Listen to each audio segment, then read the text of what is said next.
Happy New Year again. But this time, we're going to resolve to do some things and maybe Peat taking a trip to the desert. We got more on this all in 30 seconds. Don't you go anywhere. It's the AZ Wildcats Podcast.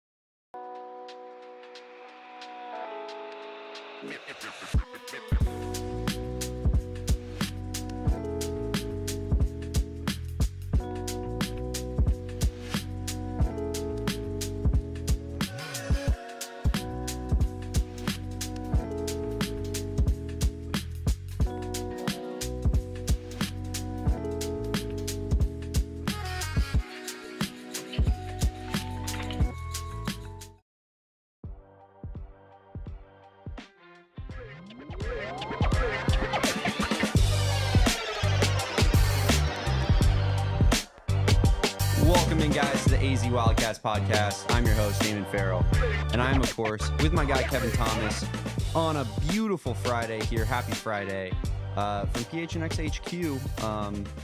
How you doing, Kevin? How we chilling? I'm good. We're getting past the holiday season, Damon. There was a lot going on for everybody during this time of year, and I'm glad that we're in 2025, fresh slate, January 3rd, ready to get after it for the next 12 months, right, Damon?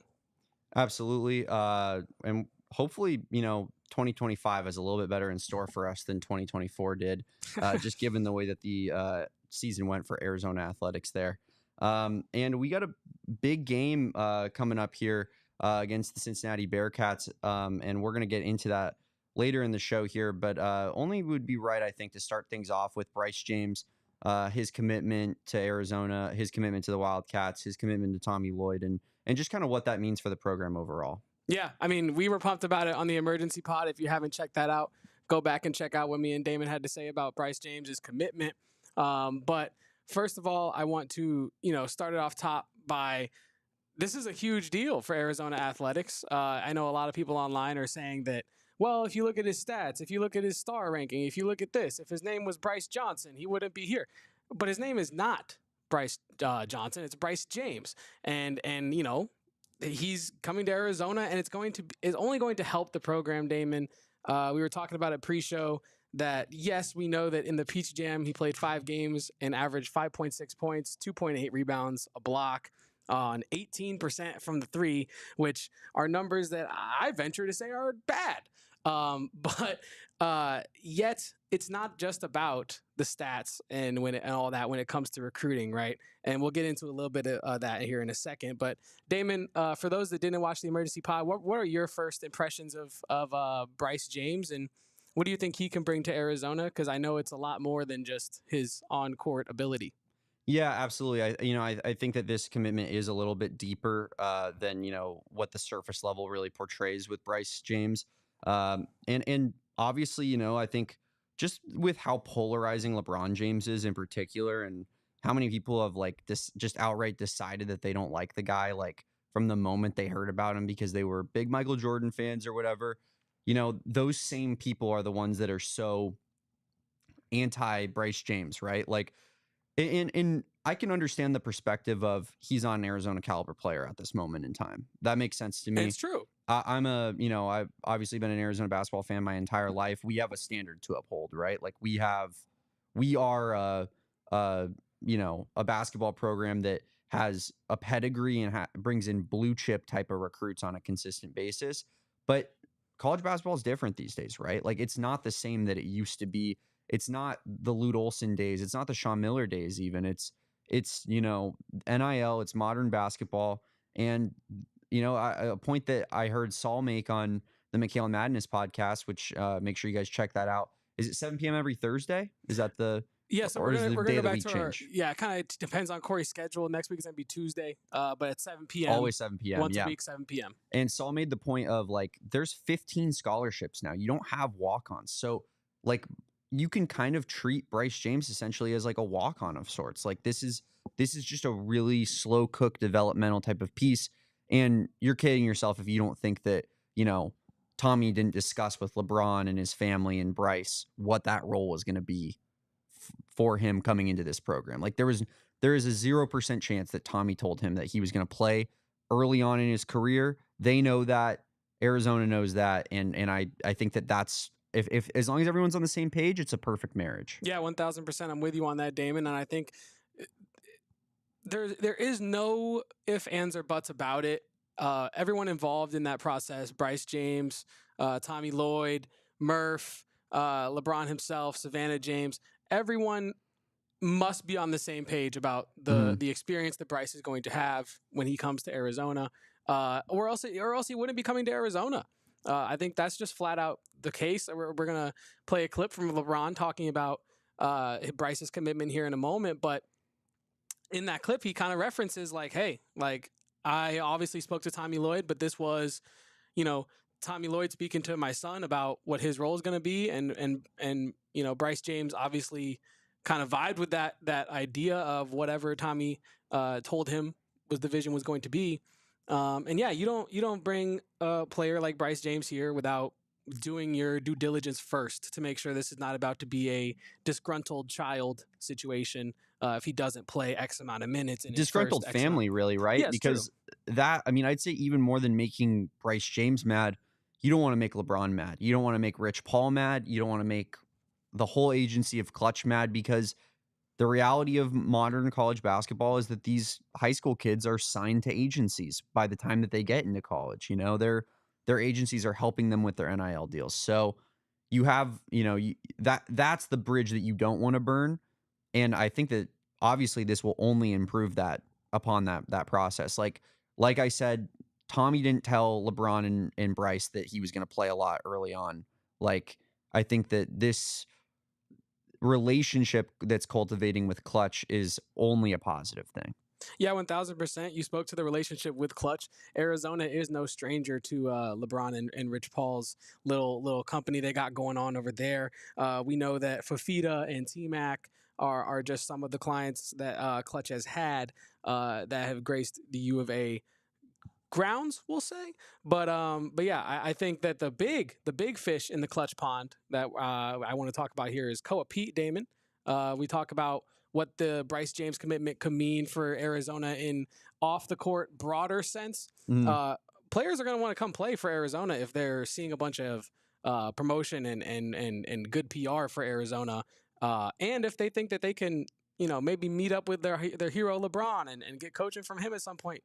They're all intangible things that will contribute to this being a positive thing for Arizona. If you're using your 15th scholarship to bring on a player who might bring on two or who knows how many 4 and 5 star guys down the road, just based off of the domino effect that he started by coming here.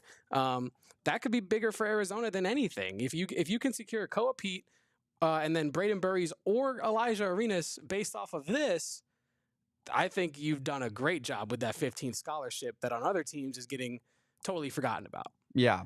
I mean, it's like any other situation where there's like a coach's son that, or a brother of a player that you want. Like I remember when Arizona was recruiting Justin Flo, obviously who was a kind of a big time transfer, hasn't really panned out as well as you would have hoped. Sorry, Erica. Sorry. His brother, yeah, sorry about that, Erica. His younger brother, was also kind of in the fold for transferring. Didn't end up ever playing football again, but he probably wasn't an Arizona caliber player, and Jed Fish in Arizona were recruiting him at the time because they were like, hey, it'll help us get this next guy.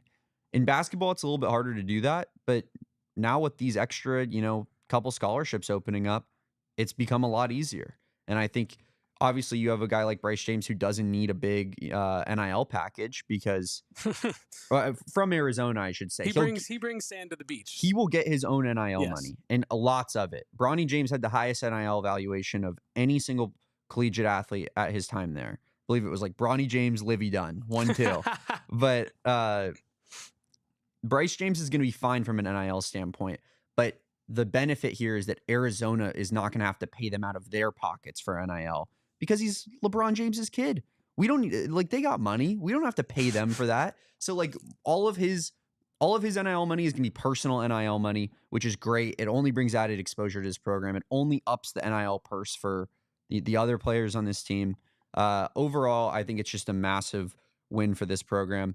And that's even despite, with some of the struggles on the court, or maybe concerns we have on the court that we've seen here, Kevin? Yeah, 1000%. You talked about kind of like the overall brand awareness factor of this, that, look at the opportunities that Arizona players have already gotten in the NIL. Last year, Kylan Boswell with the major TV streaming deal, Noah Fafita going with the inferior gas station hookup there. But, these are still major brands that are already interested in the U of A and their players and the commodities that they do have. I'll say it like this. More casual Arizona fans are good for Arizona fans. Do you understand what I'm saying here? The more ticket sales, the more merch sales, the more season ticket holder sales you can accumulate, the more talent in this NIL era that you will be able to bring in. And I think that this is a really good day for Arizona athletics. And we said it on the emergency pod, or I said it on the emergency pod. But this is just a great indicator for where the health of the Arizona basketball program is at nationally with these recruits. Yeah, I think that's a fair point. Obviously, Tommy has his finger on the pulse of what's going on within recruiting, and I think it's kind of been somewhat speculated / reported that this was kind of a recruitment that came from the James family's side approaching Arizona rather than the other way around. And as long as everyone's on the same page, like I mentioned earlier, I think that everything here should work out completely fine. People get mad about like the circus per se, like you mentioned earlier. I don't really understand what they're referring to. Like, I'd love to be pointed in the direction of where the circus was and who was the ringleader, who put on their big red shoes in the morning in their rainbow wig. Like I at USC with Bronny, there was none of that stuff. Like, I don't remember hearing anything. To be honest, the only story that really pops in my head that I remember from all of Bronny at USC was his heart problem that he had there. I was literally, I've been meaning to talk about this, Damon. We were talking about it a little bit pre-show, but the idea of the James circus coming to town is completely ridiculous. There is no such thing as the James family circus, right? There was no circus, like you said, around Bronny. He was seemingly always a team first, we first kind of guy, not really about, being the biggest name in all of whatever, or making all of it about him. He went through a traumatic near-death experience and still didn't make it about him. I don't know what people are seeing. It's just like coded hate for the James family by saying, oh, their circus is going to be crazy. Oh, the attention they're going to give our program is so bad. I don't understand. It's a ridiculous notion, but I mean, if the circus is coming to town, Damon, can we start with LeBron talking about U of A? Because he seems to be all in on backing the A and bearing down. And I don't think that this seems like a circus to me, Damon. Let's focus on the important thing here. Let's talk about Bryce. Yeah, for sure. Yeah. How special was that in your household? What went into the decision, and what was your reaction? Well, it was his decision to make, and he went where he felt comfortable. Straight shooter. Coach Lloyd, a straight shooter, gave him exactly what they believed in him, or what they thought about him as a person, as a player, and we're happy to be a part of the Bear Down community now. Got some terrible friends in Richard Jefferson and Channing Frye that are alum there, so not too excited about that, but other than that, we're excited to go to be a part of the Tucson community. I mean, you can hear it there, Damon. He's excited to be a part of the Tucson community. He's trying to walk in with open arms. He's excited. He's had RJ and Channing Frye already probably in his ear, telling him all the spots to go when he comes to town and things like that. Dirt bags. We're going to get a LeBron James dirt bags appearance from LeBron James is insane. I can't even imagine. But no, yeah, that is not what the circus looks like, right? That is a proud father who is happy to now support a new school because of his son's alliance with that school. Yeah, Damon, how good does it feel for you to see LeBron James up in our school like that? Yeah, a couple notes I had from that video, things that came to mind. When he put on that hat, I mentioned it to Kevin while we were watching it, definitely thought that was going to be an Arizona hat. Like, he pulls out that Ohio State hat, puts it straight on his head. I was totally expected just a beautiful branded Bills Arizona hat there. We'll have to ship him some. We'll figure Absolutely, out how to yeah, get we'll get to that. Yeah. Another thing that came to mind, him saying he's excited to be a part of the Tucson community, him and his family. It's funny. I mean, they visit Tucson. The LeBron James family, like, you know, are they used to high class things? Do they like expensive? The highest of class. Do they like expensive stuff? Exclusive. Do they like living in nice areas? Oh yeah. I don't know, just something to think about. You know, they obviously got the hell out of Cleveland as fast as possible. Went to Miami, went back to Cleveland, said, "All right, let's go. We did what we needed to do. Let's go to LA. Let's get in some nice weather." Now coming to Tucson, gonna presumably spend a lot of time in Tucson. Excited to learn about how trash Tucson is from, you know, ASU fans, people up in Phoenix, regarding, you know, LeBron and his family probably buying like property in Tucson. Honestly, You're right. Yeah. I'm excited for that like kind of you know, polarization we have there. Like, oh wow, isn't Tucson such a dump? Also, the most famous athlete in all of America just bought a home in Tucson. Yeah, it's gonna be really hard for the Joe Schmoes in Phoenix that are like, yeah, Tucson, nothing to do down there, and then you got LeBron gonna have a great time, and we know he's gonna have a great time. Yeah, it's just people that own property in Tucson. Paul McCartney, Oprah, LeBron. Yep. Like, it's a who's who. Yeah, it really is. Tucson, the Hollywood of the Southwest, even though, you know, Hollywood can be in the West, but we're going to take the South of the, you know, you get what I'm saying here. That's what I'm hearing. That's what people are talking about. People are saying. Edgar here says no chance they go anywhere south of 6th Street. Unless they want some of the best Mexican food they'll ever have in their entire life. Unless they want to be graced with some of the best Mexican food ever. Then I would suggest do indeed go south of 6th Street. Yeah, so I mean, those were just kind of my general reactions to that initially, but also just full disclosure. I mean, let's get into it. Like, people that hate LeBron, I'm not a LeBron guy. We know this, Kevin. You've known this about me. Like, full disclosure, everybody, I'm a Miami Heat fan. One of his major flaws. Did LeBron win my franchise 2 championships? Yes, he did. Did he also walk out the door and leave us? Yes, he did. Was I upset about that? Absolutely. I have not liked him since. I also think that he seems like a really good dude.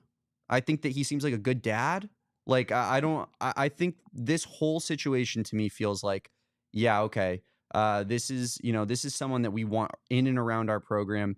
Even as a guy who's not the biggest LeBron fan, someone that hasn't wanted to, you know, necessarily be associated with LeBron and whatnot. I think that this is nothing but a positive for Arizona. Yeah, I totally agree. And you know, I'm on the opposite side of that spectrum. I love LeBron James, the basketball player, the philanthropist, the guy. And it's definitely well, see, but that's what I'm saying. I do like LeBron, the guy. That's exactly what I was just saying right now. I don't like him, the athlete, but I'm saying I'm completely on the other end where I'm not even going to criticize the athlete because there's no reason to. He's the greatest of all time. But I also agree. It's a lot of people that hate joy that are reacting to this, that they are reacting to this news, that just don't want to smile, Damon. There's no reason not to smile at this news, in my opinion. But that's just me. Maybe I'm just rose-colored goggles. I don't know, but yeah, no, I'm excited for it, and let's see what it brings. Do you guys not like national attention? That's what I guess I would ask those people. Thank you. I feel like as Arizona fans, a lot of times we find ourselves in spots where we're complaining, like, "Hey, no one's talking about Arizona. They're not giving us the credit we deserve, right?" And then we go ahead and we get this guy who's going to put us on like the limelight of the national scale. Like, I mean, the spotlight is shining straight at us. And these same people are going to be like, we don't want anything to do with it. I think that's crazy. It just seems like a complete, you know, it's so counterintuitive to what everyone complains about all the time anyways. But yeah, I think overall, Bryce James, positive for Arizona. Going to help them when going after big-time recruits like Peat, like we mentioned earlier, like Braden Burries, like Alijah Arenas. So, I mean, and that's the number 8, number 10, and number 15 players on the ESPN Top 100, respectively there. Do you foresee a world, Kevin, where all 3 of these players could come to Arizona, or do you think that it's more of like a Peat in one of these guards type of situation? I think that Arizona could land all 3. I think what's most likely is that they land Koa, Peat, and one of the guards. Mhm. I think that we saw rumors on social media about Koa Peat getting a crystal ball today to Arizona. The waves are rolling in that direction, it seems. But I think that if you do secure Koa Peat, I think it's Alijah Arenas. I have no insider info, obviously, but I would assume that the Arenas name is going to play a huge role in Alijah Arenas coming to Arizona over Braden Burries. And I think that I'll say it like this: we're talking a lot about Arizona setting itself up for the future with recruiting, for the future of NIL. Yeah. I think what better way to do that than to have a second generation Arenas and the son of LeBron James at one point on the same roster. Yeah. How do you set yourself up better than that? You know what I mean? And so, yeah, I think what's most likely is Alijah Arenas and Koa Peat. But I do think it's possible that with the kind of brand name that Arizona has, they could secure all three, and the momentum is going. Yeah, absolutely. Braden Burries, of course, we mentioned on the emergency podcast we did, plays on the Strive for Greatness EYBL team with Bryce James. So obviously I think that they're pretty close there. Alijah Arenas from Southern California, Koa Peat, a Clutch client. So there are connections with all these top dogs that Arizona is recruiting here. These are probably the three guys that Arizona is putting the most effort into right now. As they should. Yeah, I mean, I think it really is just kind of a fun time to be an Arizona fan, I would say. Like Koa Peat, like you mentioned, Kevin, crystal ball coming in on 3, maybe trending in the right direction there for Arizona. But I just want to take this time to tell ASU fans, thank you for coming out on the Koa Peat recruitment, guys. I think it's really cute that you wanted to dance with the big dogs a little bit there. Just know you'll never be one of us. You never will be. Koa Peat, he was never coming to ASU. Sorry that I have to be the bearer of bad news there. Yeah, just I think it's laughable. It's laughable they thought that they could get in a one-on-one recruiting battle with Big Bro, and they were going to come out victorious. Crazy stuff, Kevin. I immediately thought of the social media joke where it's the Aaron Rodgers waving the flag coming out of the tunnel. That reminded me of ASU recruiting for Koa. If Koa Peat ends up at Arizona, I think that should be a tweet that one of us make, but that is neither here nor there. But yeah, no, that's a great point, Damon. Shout out to the Sun Devils for at least showing up. Yeah, thank you guys. Appreciate you. Edgar puts it in the chat here. Koa probably saw Quaintance and Santa not getting paid. Has been reported by Jason Shearer and by Chris Cartman over at 247 Sports, the U of A and the ASU guy, that, of course, the Netflix documentary, or was it Hulu, something like that, some streaming service documentary that was in the works for Bobby Hurley and the Sun Devils, fell through. So you have guys like Sannon, Quaintance, big-time recruits that might not be seeing the money that they were promised necessarily. So we'll see how that plays out if they do indeed maybe even return for a second year at ASU. I know Quaintance is ineligible to go to the draft this year, so he will have to come back for a second college basketball season. Does that impact that decision? We're going to find out, but you know that me and Kevin will always be here to laugh at ASU, especially ASU basketball. We got a little bit more. We got some Cincinnati preview coming up, and we're going to talk about that next on the AZ Wildcats podcast. Let's talk a little Empire Today, Kevin. Let's do it. Empire Today. I am currently sitting on some Empire Today wood flooring, and man, is this stuff beautiful. They came in, they easy installed it. They showed us what it was going to look like beforehand, Kevin. They were like, hey, just so happens we have this special system here at Empire Today where we can show you exactly, you take a picture of your room, they show you exactly what their flooring is going to look like in that room. You can do that? So that they don't just like lay it down and then all of a sudden you look at it and you go, ooh, I actually changed my mind. I don't like that. Not at Empire Today. Empire Today, they're going to save you that hassle. They're quick, they're cheap, they get the job done. Everything that you could possibly want from your flooring company.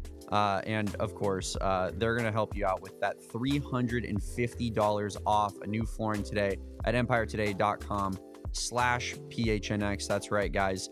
head on over to Empire. They're our official flooring partner. And yeah, those guys, I mean, they no one knows flooring like Empire. It's that simple. You want tile, you want wood, you want carpet, any of the above, Empire today. Well, Damon, you're sitting on your Empire flooring, and behind you, I see we have some beautiful Branded Bills hats. Now, if you want to elevate your brand, use Branded Bills. It's the perfect headwear and apparel to do just that. Whether you need snapbacks, truckers, fitteds, beanies, or even tees, Branded Bills has you covered with performance and style. Looking for some gear to make your brand stand apart from the crowd? Branded Bills has you covered with the best custom headwear. Start your order at their dedicated team, which will help you create the exact custom apparel that you need.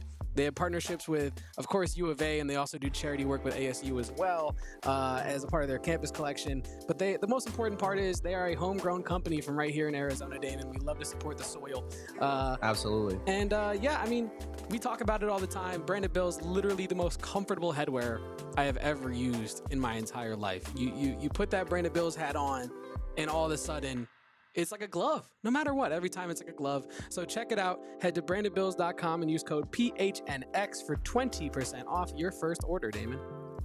Branded Bills, the best hats out there. Like I told you, Kevin, you go to McHale Center, you go to Arizona Stadium these days, they have whole booths of Branded Bills hats. And I don't know. I think that's incredible. It is. You love to see a good brand get out there and really succeed. What a place we've gotten to as a society, right? Like where Branded Bills is just partnering with the University of Arizona. I don't know that this is, if it's true or not, maybe it is, but I'll tell you what, I haven't seen any Branded Bills ASU partnerships.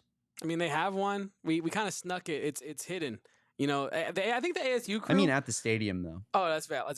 That's valid. But hold on, I have another gripe here. I think the ASU crew is messing with our set, Damon, because I came in this morning and that U of A hat that sits right above your right shoulder was covered by that ASU hat that sits above the back of your head right now. That's absurd. I had to take it and toss it back there where you now see it, where it belongs in the background as just fodder to exist and fill up space, you know?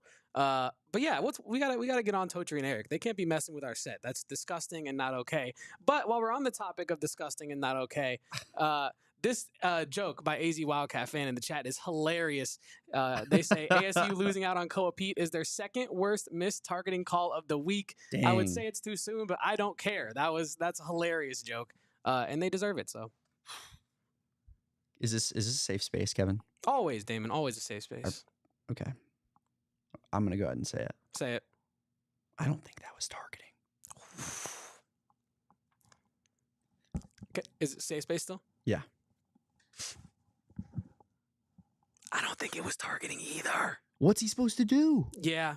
Genuinely. Yeah. What's he supposed to do? I will say it looked really bad, though. It did look bad. Like the optics were not good. It did look bad, but I want to know how he's supposed to tackle. Yeah. Because listen, like I don't mean to be this guy, but like that's how they teach you to tackle. When you play football, that is like they tell you head up, face mask. Yep. Right here, front, like right in the front of the helmet, and that's where contact was made. And like, I'll be honest, I don't think that you can call that targeting in that situation. And I think that like he got blown up. I feel bad for the guy. Yeah, it's unfortunate for sure. It is absolutely, but I'll tell you, like that post where Quinn Ewers got picked off, and that ASU safety just decapitated the Texas wide receiver. If that one's not targeting, then neither is that other one. That's where I'm at with it. We've established that I don't think the late game one against ASU was targeting before I say this, right? Yes. I also don't think the one that was uncalled against Texas was targeting either. That's fine. If you look at the replay, it's clear shoulder-to-shoulder contact. I'm fine with consistency. I do think it was completely unnecessary by that. I do agree. By the ASU safety there. I mean, he wasn't going for the ball I totally agree whatsoever. With that. And he straight up, like, it was a dangerous hit on the other one was like I think that's just like a kind of a bang football play. Like the running back turned his head around, unfortunately, right in the exact spot where he was going to get hit in the head. Yeah. Right. Yeah. And that pass, like the receiver's jumping up to catch the ball, And all of a sudden, he gets like straight forearm shiver into his like neck area. To my memory, the play had played itself out almost. Like this was like at the tail end of it, right? This was not like I need to light him up so that he doesn't hold on to this pass. The pass has been deflected, and like he takes another lunge into the guy. So yeah, I think that one was the more unnecessary of the two. But I think they were like, if you're gonna call one, I'm fine with that. But like, I think that they just need to call both of them. So and also like where I'm at with it, like maybe this is my biased Arizona fan eyes, but I really felt like ASU was just getting every single call, every single break throughout that entire process. And then Texas gets one call, and that's all everybody wants to talk about the entire time. That, I mean, like, it wouldn't have been a comeback, I don't think, if the ASU wasn't consistently getting calls throughout there. But that's fine. I mean, it was still one of the best college football games I've ever watched. I was just about to say it's unfortunate that has been the prevailing narrative after the game of, the missed targeting. Was it targeting? Was it not? Did they miss it? Did they not? Because that was one of the best football games I've ever seen. Definitely. Like from an entertainment value standpoint, from a suspense standpoint, from a what does it mean for these two schools? Like it was a lot going into that. I mean, we hate the Scum Devils, but also I kind of respect credit where credit is due. Yeah, I respect them for what they did this year. For a great season and a great fight in the game that mattered most. No doubt. I've been saying it to you, Kevin, and all their U of A fans. Like, there's a 0% chance if we were in this circumstance that ASU football was in this year, that they would be taking the high road like a lot of U of A fans are, saying, hey, that was a really great season for you guys. Kenny's an incredibly likable coach. Scat's such a great player. Sam Levitt, what a story. Like all of that stuff. I think Arizona fans in general have been a little bit more accepting and kind of, accrediting for that.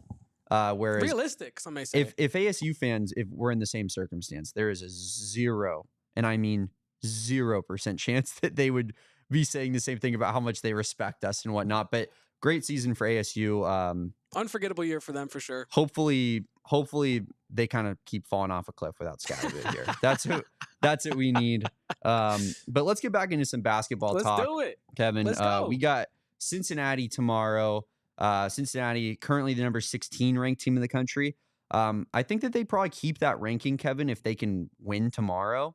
And they probably drop out of the top 25 if they lose tomorrow, given that they lost earlier in the week to Kansas State. So that'll be a little bit interesting. How do you feel about Cincinnati in general? Like, what are your thoughts on that team? It's another Big 12 school, man. They can defend their butt off, and they're not really going to light you up on the scoreboard. I mean, my keys to this one, I think we're going to get into more of the weeds of things, some of these players that Arizona needs to be watching out for. But in terms of broad overarching terms, you got to turn Cincinnati over. We're going to look here. Let's take a look at their overall season stats so far via KenPom. You see that record 10-2 with 0-1 in conference. Their offensive rating is 56th, so not bad. But their defensive rating is really where they bring home the bacon. Top 5 in defensive rating with a 92.5, and their assist to turnover ratio is a 1.65, which is good for 21st in the nation. But 250 is a big number, Damon. Their strength of schedule ranks 250th in the nation. Cincinnati to me is a team that Arizona, to me, they kind of profile, not exactly the same, but they kind of profile in broad terms like a TCU, where they're gonna try to slow you down, and you're going to have to fight back against that. And one way to do that is turn them over. They had a season high 14 turnovers against K-State in their loss, their first conference game. And so, I think if Arizona can turn them over, rebound the ball, they should win this game. I'm gonna say it. They should win this game by like a handful here, like a maybe 2 handfuls. But let's get into some of the X's and O's of who's who. Yeah, you want to bring those stats back up for a second? Something that I wanted to note. They are 21st in the country at a 364 in assist to turnover ratio. They're really good at not turning the ball over. I don't necessarily know that this comes from a place where they're getting a ton of assists, Kevin. They don't really strike me as a big like ball movement, spread it around, run up and down type of team. I think they're very much like a slow it down type of team. But that assist to turnover ratio, I think it just goes to show that they really do keep hold of the basketball at a decently high clip. And one thing that they didn't do against Kansas State is take care of the basketball. Against Kansas State, They turned the ball over here 15 times, which is, significantly more than their season average. 11 turnovers for Kansas State there, so they won that matchup. Arizona's had some problems with turnovers this season where, when you're playing a team like an Oklahoma or whatnot, like those turnovers have been crushing to, allowing the opposing team to get out to a big lead. I think that could be a big factor here in this game. Who's taking care of the basketball and who's being sloppy with it. Yeah, 1,000%. We need to see, as fans, we need to be seeing an efficient Arizona offense against Cincinnati, because I think that if Arizona can start this game in the first 10 minutes by not turning the ball over, pressuring Cincinnati, forcing them into turnovers, but most importantly, I think the bigs are going to be pivotal in this game. Everyone's going to look at Caleb Love. Everyone's going to look at Jizzle James. Great name Hall of Fame coming soon. But I think that this is going to come down to the bigs. Skillings Jr., who is one of their best rebounders, has been on a downward rebounding trend since he returned from injury. That is not the case on offense, though. He's been kind of finding his rhythm since he returned from his injury there. You just don't want to see Arizona get out-muscled. You have Badalgo, their big 7-foot center down low. It's going to be huge to see what Krivas can do down there. And if he doesn't get bullied by Badalgo and Mitchell, then I think Arizona has a good chance if they can rebound and turn over Cincinnati. Yeah, I think the bigs are going to be the X factor of pretty much the entire rest of the year, in my opinion, because 1,000%. You're playing in the Big 12. It's a physical conference, and you need, physical type players to match up with that. What we've seen thus far, I think as far as Toby Awaka, like his best trait is probably his physicality, right? Like he's not particularly well-rounded offensively. Like he's not providing much on that end, but he's going to rebound and he's going to be tough and give you some fouls. And I think that's a good fit in that circumstance. And then you have Henry Visar, who I think you're going to need to give you some offensive production if you want to be a successful team this year. Because I just don't think you're getting it out of Toby Awaka. Like I don't think that offensive production's coming. So you're going to need that scoring juice a little bit just from Henry Visar. And, without Krivas, like he was supposed to be kind of the post scorer this year. It'll be interesting to see. But yeah, I think that those big men are definitely just the X factor for the rest of the season going down. Yeah, and I think that we're going to, again, I kind of want to talk about some Cincinnati guys that I think Arizona needs to slow down. Yeah. Because we do know the bigs are going to be an X factor. We know the guards got to show up. We know what the wings got to do. But let's talk about Cincinnati. Now, one of your favorite names in all of college basketball, Yeah. Simas Lukosius. Great name. Unreal name. The Lithuanian wing is 6'8", 225, but he's probably one of their better scorers. And their offense, they're kind of a team. We're very familiar with this, where as your best scorer goes, your team also goes with them. And as Simas has not had some of his best games, that is when Cincinnati has also not had some of their best games. He shot 2 for 6 in their loss to K-State with just 4 points. Yeah. And Jizzle James, another one of their best players here. In their win over Xavier by just 3 points, he shot 0 for 11. And I tend to think that Arizona's a more quality team than Xavier. I think that if Arizona was, I think so, but I think if Arizona was in that situation, they probably also walk out there with a victory. My point here is you have to slow down their scorers because as their team has shown in the past, a propensity to not pick up the slack when their best scorers are not on. So I do think it's going to be a situation where it's going to come down to Big 12 basketball, defense and rebounding. So that's my opinion on it. I think Arizona has to slow down Lukosius, rebound the ball, and lock in on their offense. Yeah, as you mentioned there, Simas Lukosius 0 for 2 from 3 in that Kansas State game. And their regular 3-point scorers were not the ones that were hitting threes in that game. Just some quick research before the show. They hit 7 threes in the game against Kansas State, which is a pretty low number. And one was Day Thomas off the bench. You got 4 from Dan Skillings Jr. and you got 2 from Dylan Mitchell. Dan Skillings Jr. and Dylan Mitchell, those 6 threes that they hit matched their combined season total for 3-pointers prior to that game. So in 11 games prior to that game, Dylan Mitchell and Dan Skillings had a combined 6 3-pointers between them. They hit 6 3-pointers in that game, and they still lose. I I think it bodes decent for Arizona's chances. You're not going to get those type of scoring outputs from three from a guy like Dylan Mitchell who shoots sub 30%, a guy like Dan Skillings who I believe also shoots sub 30% from three. Good podcasting. 30.4% from three, 27.7% from Dan Skillings for his career. Those guys aren't gonna. They might hit 1, 2. They're definitely not hitting 6. I'll tell you that much. You can expect their best scorers to up their production. You can expect, some of their top scorers from this game to lower that. We'll see if that evens out, but I do think it bodes decently well for Arizona's chances. I agree, and I was smiling during your wonderful smart take there, but because I was reminded of the fact that every game when we come into these games like, oh, well, they can't shoot. Oh, blah, blah, blah, blah, blah, right? Guess what ends up happening? A couple guys get hot, and then after the game, we're talking about Arizona's three-point defense. We don't need that. What I want to see is this team just shut them down from three, shut everybody up, prove you can defend the three, and get out there and get it done, beat Cincinnati, have a huge victory on the road to start off conference play in your second game, and continue on to West Virginia, where you will then hopefully beat a team you've already played without their best player if he does not play. So I don't know, but I do think that the road element of it all, it has not been really talked about enough yet. Arizona first Big 12 conference road game. Cincinnati has won 11 straight home games at Fifth Third Arena, and I need to temper expectations there a little bit. It's not exactly the home court advantage that other teams in the Big 12 might have. They went 4-5 in Big 12 play last year at home.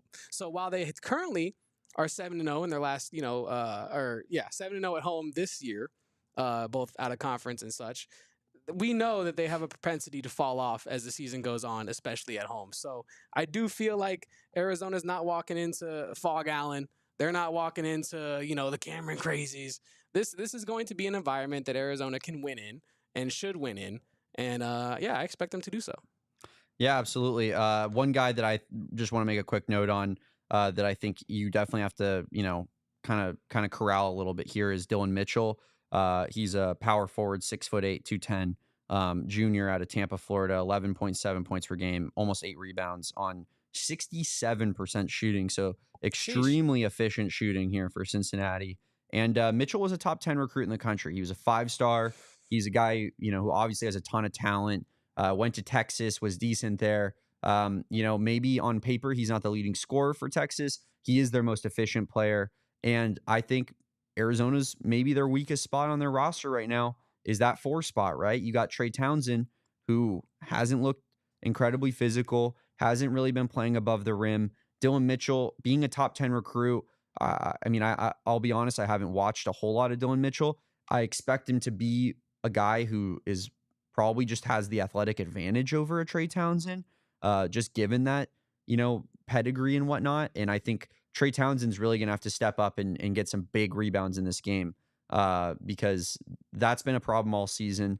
And if Arizona's going to be as good as we expect them to be before the season, Trey Townsend's going to have to be a player that actually provides some positives on the floor because we have not seen a whole lot of that thus far this season. We are going to talk about some New Year's resolutions for 2025 Arizona Athletics, as well as recap a little bit more Cincinnati basketball preview right after this break on the AZ Wildcats podcast. All right, Kevin, it's time for a little bit of Circle K. Oh, yeah. You mentioned we happen to have a quarterback, Noah Fafita, who is sponsored to an inferior gas station. Nobody's perfect. No, he's close, but he isn't. I think Circle K just blows him out of the water. It's the best. If you live in Arizona, you got a Circle K like within like 100 feet of you in all directions. They got them worldwide now. And of course, they got the cheapest gas, cheapest drinks, cheapest everything you could ask for. You can go ahead and scan that QR code. Sign up for the Inner Circle rewards. If you're not signed up for Inner Circle rewards already, I have literally no idea what you're doing. You save 25 cents per gallon on your first 5 fill-ups. Then after that, you save 3 cents per gallon every time you fill up until it goes up to 5 cents when you become a premium member of the Inner Circle. Like I am, like Kevin is, like all our friends over here at PHNX. Make sure that you sign up for the Inner Circle and take advantage of those member exclusive deals and discounts. I'm going to stop by. I'm going to grab some drinks, maybe a Monster Energy drink. They always got deals on those. Buy two, get one free, whatnot. 79-cent Polar Pops. It is just the best place to go. So join the Inner Circle for free. Download the Circle K app today. Terms and conditions apply at participating locations. Visit CircleK.com for details. You know, Damon, while you're at Circle K, go ahead and get yourself a little neutral. How about that? Neutral, keep it tasty, Tucson. This is a public service announcement for all of our hard seltzer lovers. You know we love you, and Neutral loves you back, because Neutral has arrived, made with simple ingredients like vodka, seltzer, and real juice. Neutral tastes good. Like real good, so good that you'll never want to drink another artificial tasting seltzer ever again in your entire life. They have a variety of flavors, including pineapple, my personal favorite, watermelon, black cherry, orange, and much more. Nothing goes better than college basketball and a Neutral, but also college football and Neutral is a pretty good marriage as well. I don't know if, bowl season, if you're partaking in that, Damon, but If you're interested in that kind of thing. yeah, if you're interested in fun and stuff like that, just, Neutral, keep it tasty, enjoy responsibly. 2024 Anheuser-Busch Neutral flavored vodka and carbonation, St. Louis, Missouri. Shout out. St. Louis? Mhm. Is that any note on St. Louis? Interesting. I think my one note on St. Louis is that it's probably one of the most underrated cities in the entire globe. So Interesting. nothing crazy to say. Are you from there? Yeah. I don't talk about it a lot, Yeah, I didn't know that. Yeah. Shout out everybody in the chat who's in here right now. We got Edgar, David, Erica, OC Bodybuilders, Edgar. Thank you guys for watching. We appreciate you guys. Make sure you like this video. Subscribe to the channel if you haven't already. Always supports us. Absolutely, McDeath. Back the A. Always got to back the A, McDeath. No question. And we're going to do some more backing of the A right now, Kevin. We have some New Year's resolutions to get to. Yeah. But first, let's go ahead and just announce real quick. We're going to be doing a fun thing all season long. We're going to be doing a Hall of Names. Is that what you want to call it, Kevin? Hall of Names is good. Yeah, Hall of Names. The name Hall of Fame is what we had talked about pre-show. Yeah, but I think the Hall of Names, I think, is more dramatic. I think it is a little bit more dramatic. Yeah. We're going to take note of all of the best names we see in college basketball all season, put them on a list, and then at the end of the year, should we induct like 5 Hall of Namers, or should we? I think you get 2 a year. 2 a year? I mean, NFL does 5 a year. It's got to be an exclusive club. It does have to be an exclusive club. We can't be like one of these Hall of Fames, Damon, that just lets anybody who played a certain amount of games and did a certain thing in. No, you got to really earn. Like, Jizzle James is going to be going up against some tough competition. I just think it's going to be tough when we look back at this list and we see a Jizzle James and he's not a part of what we want to do. Maybe it's like a 2 ballot situation. Yeah. Is he a first ballot all name? But yeah, no, I think that's a great idea. The Hall of Names is what we should do. Should we do like a special category for like Arizona opponents? Like, should we track the craziest name that faced Arizona in addition to just the craziest name in the country? Yeah, why not? Let's go ahead and do that. I like that.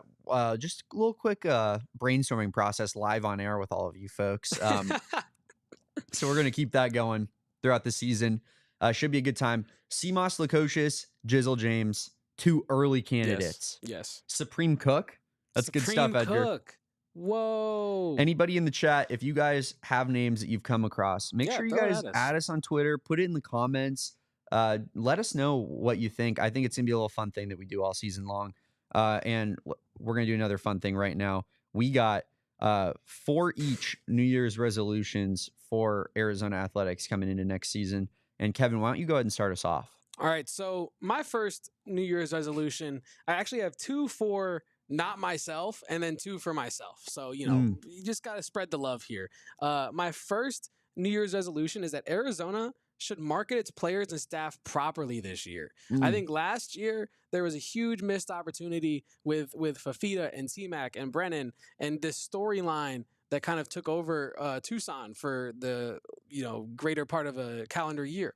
I think that there were just many missed opportunities to get Fafita and McMillan and Brennan in front of the people before the snowball kind of started to snowball. I think the public perception could have been different, not much different because the team performance was what it was. But I just really would love to see more fun stuff with the athletes and coaches that we love, right? And yeah, that's my first one. I want to see more fun stuff with the team and coaches. Yeah, my first one is pretty simple. competent offensive coaching. That's my New Year's resolution. Can we field an offense that plays at a collegiate level and doesn't play like a high school football team? That's where I'm at. Every single offensive possession was the most, obvious play calling of all time this entire season. Run between the tackles. Oh, it's 3rd and 7. Fafita's being pressured. Hopefully he can escape the pressure and just chuck it and T-Max down there somewhere, and we'll get a first down. Third and 10. Let's run a funnel screen to the left out of shotgun. Yeah, lots of screens, lots of kind of uninspiring inside runs. Like, it just was so egregious to watch. I can't do that again this season. And Seth Doege, I am on my hands and knees. I am praying to the heavens. Please, sir, please fix this offense. That's all I care about this next season. That's number 1 for me. Easy number 1. That one got dramatic. My number 2 kind of goes in tandem with your number 1, actually. I want to see Noah Fafita under the center more. I feel like we saw way too much shotgun Fafita. I would love to see Noah maybe get utilized in the way that an undersized quarterback should be utilized. And not like he's some 6'4" field general, because he is not that. Short and sweet with that one. I would love to see Noah Fafita under center more next year in the Seth Doege offense.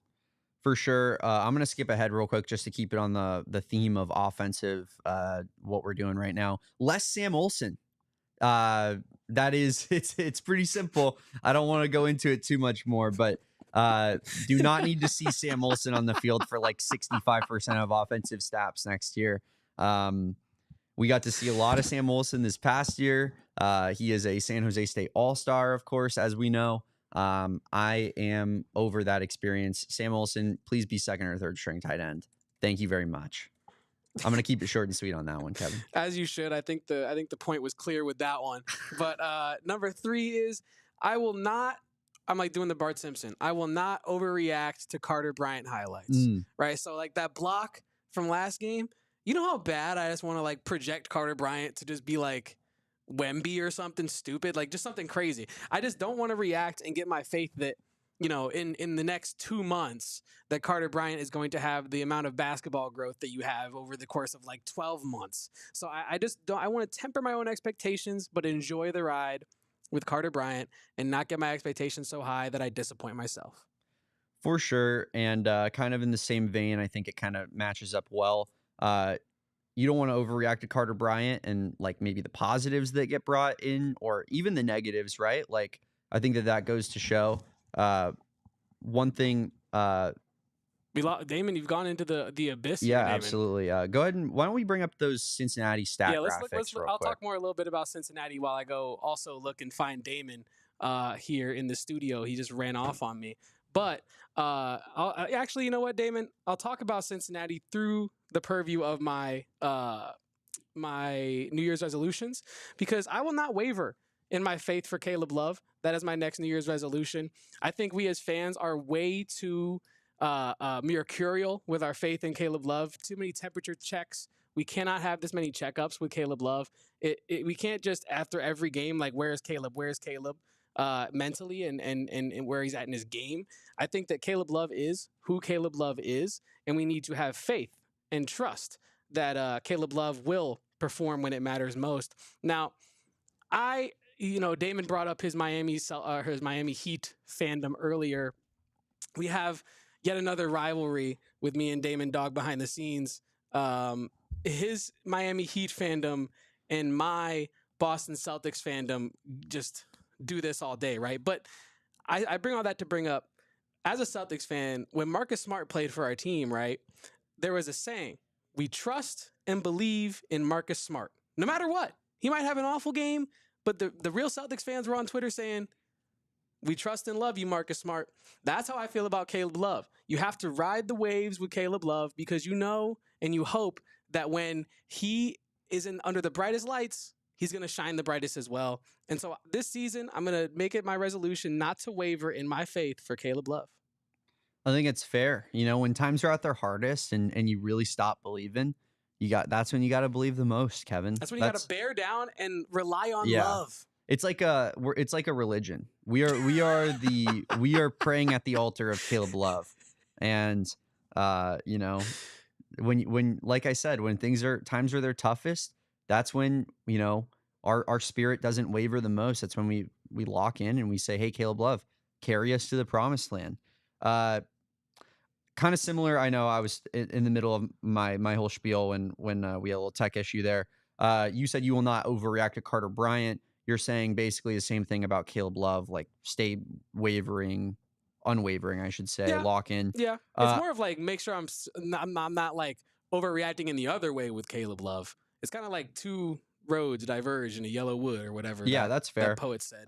Mine is fairly similar with Tommy Lloyd.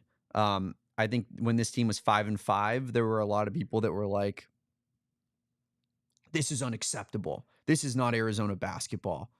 Blah, blah, blah. Like, you know, Tommy was obviously like a lot of late game losses.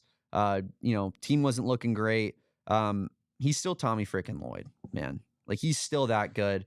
And I think that's kind of where we're at with him. Like, he's one of the best coaches in the country. He'd be scooped up in a second if Arizona got rid of him. Believe in Tommy Lloyd. He's one of the best coaches we could possibly have. And I know that for a fact, he's going to take us to a Final Four. No doubt in my mind about that. Maybe not this year, but in general, yes. I'm with you 1,000%. I love Tommy Lloyd. I often tell my family members that I would trust Tommy Lloyd with my life. If I was in a life or death situation, you know, I love my mom, but I'm trusting in Tommy. You know, that's how much I love Tommy Lloyd. I would put my life in Tommy Lloyd's hands. Yeah. And I would definitely put my school's basketball team in Tommy Lloyd's hands. So I'm with you on that, Damon. We cannot waver, but we are going to get to our last two resolutions after the ad break. What were you going to say, Damon? Same thing. Let's go. See, we're simpatico. There we go. But yeah, right back after this break. Don't go anywhere. All right, Damon. Now, maybe we're simpatico because, you know, we're just... Our chakras are aligning, you know, that Colt Cannabis just has us on the same wavelength. But our friends at Colt Cannabis are now available at your local True Leaf with a variety of premium flower. But the best part about this is you get an exclusive strain at True Leaf locations called Magic Marker. Now, they've had Magic Marker around in this office. I've had Magic Marker. It's high quality product. But in the Valley and not just me, but the Valley has been asking for Magic Marker, and it is back. Visit TrueLeaf.com to find the local shop near you or place an order and tell them PHNX sent you. But we all know that great flower is hard to find, Damon. And luckily, our friends at True Leaf have been dropping absolute fire here. We all know that they'd be dropping off all kinds of different packs here. I think a shipment is expected soon, I hope. You know. But like I said, be sure to check out the new True Leaf location opening in Maricopa just on January 11th. Get over to TrueLeaf.com and find your local shop and place an order today. Yeah, of course. And we had a PHNX Sun Devils watch party over at Gila River Resorts and Casinos this weekend for the Peach Bowl. And just really, really heartbroken over what happened with those guys. I mean, that is just... Darn. That's just such a damn shame. It is such a damn shame what happened in that game. But it was lit out there. It was a packed house. People were going crazy, of course. That comeback, you know, that was probably best case scenario for us, Kevin. Just tons of momentum, so hyped, ripped it all away on that 4th and 13. Love that. And of course, love our friends over at Gila River Resorts and Casinos. They got 4 locations: Wild Horse Pass, Lone Butte, V Kiva, and Santan Mountain. And that is the experience that is the best in the Valley when it comes to, you know, your gambling, your casino experience. My favorite, of course, Wild Horse Pass. All kinds of restaurants. They got the biggest sportsbook casino in Arizona.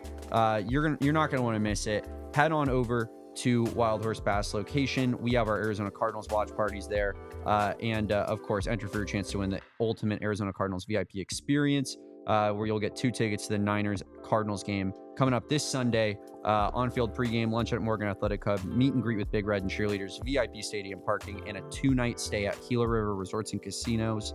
V Kiva and more. Enter for free at playatgila.com/Cardinals. You do you at Gila River Resorts and Casinos. Visit playatgila.com for more details. Of course, if you are watching with our friends over on Samsung, friends over on Fubo, any of our fast channels, we appreciate you. Head on over to gophnx.com. The party continues, and we're going to round out these final New Year's resolutions here that me and Kevin have come up with. Kevin, whose turn was it? I believe it was yours, Damon. because you went 2 in a row there. Yeah. Yep. My next one is say less stupid stuff. Let's think about what we say before we do it. First thing that popped into my head, you guys are going to love every minute of it. I don't want to hear some dumb stuff like that ever again out of Brent Brennan's mouth. Please let's hire like a publicist. Let's write down all of our thoughts that we're going to say before we walk into a press conference. Let's rehearse it a little bit. No more of that, because when all of our players, and granted, it has been fixed a little bit, Kevin. I mean, you got Stukes and Dalton Johnson, and you got some players come back. But when he says we're going to love every minute of it, and then we have a max transfer exodus, like top 3 in the country directly after that, I mean, it just looks so bad. It does. Everybody else in the country is laughing at us. Like, let's just think about what we say before we say it. 1000%. And the quote that first came to my mind that wasn't the one you already just read was when he was like talking about his player retention and was like, yeah, well, I think we're in a great spot with player retention. And I think, we've had conversations and we know these guys and they know us and what we're capable of. And then boom, first day, everybody out. And now obviously we did get, like you said, some guys back, but it was in the moment when you're listening to him speak and you're like, have some self-awareness. Yeah. Like have some feel, you know what I mean? But yeah, no, I'm with you. It kind of goes hand in hand with my first resolution. Like, somebody in PR help this guy out. Like if you don't want him going out there just winging it, then don't. Crazy take, but I don't know. Yeah, I'm with you on that. Say less stupid stuff. Keep it simple. Yeah, Keep it simple, stupid. Yeah. Kiss it, don't kill I'll it. also apply it to myself. I don't always have the best filter in the world, so maybe we could put that on us as well. I mean, maybe I was thinking of Brennan when I said it initially, but maybe I didn't have to call Jacob Kongaika a loser after he planted the pitchfork in the middle of the field. We could have a little bit of filter on ourselves as well. Yeah, no, I'm with you. I think that's probably the best resolution that either of us have came up with in general, because it actually applies to like everyday humans, because we have just received 2 microphones, you and I, so we probably do need to say less stupid stuff and make sure that we are keeping it simple. But I'm a fighter, man. Hey, he's a combative dude. I am. I like to argue about sports. Anyone who knows Damon Dog knows he's the roughest, toughest scoundrel that ever done walks. I don't know about that. I'm really pretty soft and sweet on the inside when you get to know me. But that's the funniest thing. I think, like, obviously my like online persona is so argumentative, and I fight with ASU fans and stuff all the time. And, some ASU fans know me on Twitter and they genuinely do not like me. Like they think I'm like a bad person because I argue with them about our rivalry. I promise you I am not a bad guy. But it is kind of funny that like people are so fickle where like they get in like a sports argument with you and then they're just like, I hate him forever. Dude, and that was like one of our man. first like arguments when I got hired here, was like, you were like, dude, why don't you hate your rivals? And I was like, it's just sports, and you were like, no, like you need to have some.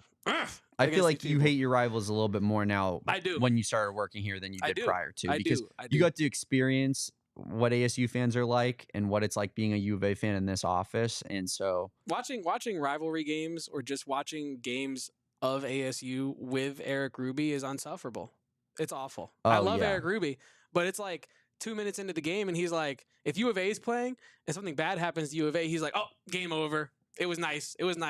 And then if something good or bad happens to ASU in the first 5 minutes of their game, it's like, we're so back. What was all that talk about? This, that, love over saying it. No. It's like, bro, just my favorite thing there's so much ball left. My favorite thing is when they're like doing the whole like, are we better than Arizona after our rough start to the season? And then I try to like make like a wager with them, and Eric's like, I'd be an idiot to take that. And you're like, you're the one that's saying and then he's like, you would be an idiot to think that, like, you know what I mean? He's saying like, oh, it's like, you said it. I didn't say it. You said it. Yeah. He's like, we're going to be the best offense in the country. And then you're like, well, let's make a bet. Like, we're going to be better. And he's like, well, you'd be stupid to not think that. And I'm like, bro, anyway. But my next New Year's resolution, no more spying on our exes, Damon. None of that. It's 2025, the big 2025. Can't be spying on Jedfish no more, man. I'm over it, dude. He had a bad year. What about Kyle and Boswell? Come on. I come on. I want to root on Kyle and Boswell's downfall. Hey, man. Not because of the kid, but mostly because of Illinois fans. That's fair. The Illinois fans have been kind of insufferable They're about it because they didn't go through it the way we went through it, right? And so like when they're nuts. When he leaves, and then we're all like, okay, that's fine. And Illinois fans are like, don't you want him back? And we're like, no, really. Not Jaden really. Bradley's really good. Yeah. But yeah, shout out my old roommate Miguel, because Kylan's girlfriend is his sister. So yeah, we do have that overlap. But no more spying on the exes. Can't do that. I don't really care what Jedd Fisch is doing anymore. Like, he had a bad year. Like, it's the team. It didn't work. It didn't work. He tried to leave and take everybody from us, and it didn't work. It didn't happen. I will preface this by saying I think Washington is going to be pretty good next year. I think Damon Williams is a really talented young quarterback, and I think they're going to bring in some solid transfers. They already got a couple that I've seen. That being said, I'm out on this one with Kevin. If you guys, whoever wants to be with Kevin and not spy on the X's, that's chill. But over here on this side of the MAC, on that, Kevin, you stay on that side of the MAC with all your crew. On this side of the MAC, we're spying on our X's, and we are pointing and laughing all season long at them whenever we get the opportunity. You might be pointing and laughing at Umar Ballo in a dive bar at some point, but that's neither here nor there. Umar, sweet Umar, he doesn't deserve that. I didn't say anything. I just said he was at a location that you might find him at. There's levels to this. I'm saying though, like Jedd Fisch, you are at the top of my hate list. You know, Kylan Boswell, you were up there. Umar Ballo, you gave us 3 great seasons, like a bunch of double doubles. Thought about coming back. Went and got your bag elsewhere. Happy for you, man. I have no problem with Umar Ballo. There's levels to this game, Kevin. Grew out the hair. Yeah, he's doing his thing. He's doing his thing, making his money. The fro. Yeah, I love it. But yeah, that's all the ones I had, Damon. That's all the New Year's resolutions I'll be making this year. No personal ones, none of that. Just Arizona related ones. Oh yeah, I'm not changing anything about myself. No, we are perfect specimen, Damon, 100%. Dog and I. No changes necessary. 100%. Also, who's perfect? Everybody in this chat that joined in to watch this. We appreciate you guys. Thank you guys for tuning in. Make sure you like this video if you have not already. It does wonders in terms of helping us. Stick around until after the show is no longer live and drop a comment. That'll help out our algorithm. Drop a comment on, do you think that we will get Koa Peat? Or actually, do you think that we will get all 3 of Koa Peat, Alijah Arenas, and Braden Burries? Is that realistic? Is it not? Let us know in the comments. Thank you guys for tuning in. I am at Damon Dog on Twitter. That is DAWG. My boy Kevin is at Kevo Posts on Twitter. Mm-hmm. And of course, we are at PHNX_Wildcats on all social media for our Beat account. That's going to be the hub for any type of information that we get as Arizona fans. So you're going to be one following that account. Maybe turn those notifications on. You never know in Arizona land what's going on. So yeah, thank you guys for watching this show. Like this video, subscribe to this channel, and we'll catch you next time. We'll catch you tomorrow for a post-game show after we play the Cincinnati Bearcats. I am Damon, that's Kevin, and this is the AZ Wildcats Podcast. We all silly like the mayor.